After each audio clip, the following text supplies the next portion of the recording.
So for those of you who don't look at the Black Diamond and the Petzl tech tips on a regular basis, you should.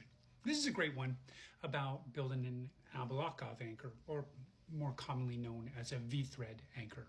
This is a technique that you can use to get down from an ice climb without needing a tree or ice screws or something like that to rappel off of.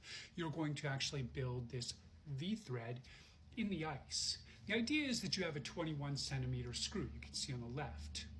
You're trying to create a 60-degree angle in between the two screws. You can see the second panel that we have an ice screw, and you'll use that 21 centimeter screw to measure your next placement. Once you've got that, you can thread a piece of cord through, and then you can use a hook. There's several on the market that you can buy. You can also use a coat hanger. Sometimes you can even thread a really small Dyneema cord in and just capture the end of that little cord with it and pull it out. That's kind of a harder way to do it. Once you've got it all done, you'll pull the cord through and tie it off. I should note, you're not going to be very good at this. It's going to take a while to make it, to do it well.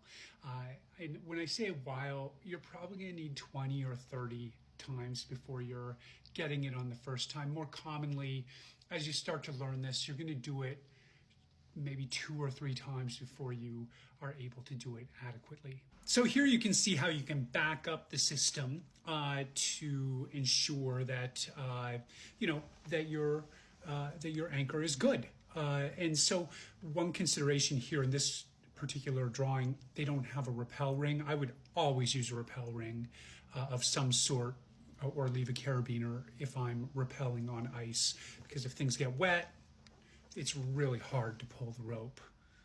And finally, sometimes people like to use the leave no trace style, which is the no thread instead of the V thread. Sometimes we just call this the no thread, where you're running your rope actually through the pilot holes for the cord. This can work really well. It is good after the first person rappels down to pull the rope back and forth before the second person goes. And as with the last one, you're going to do a backup for that first person. The second person should pull the backup. Anyway, have fun out there.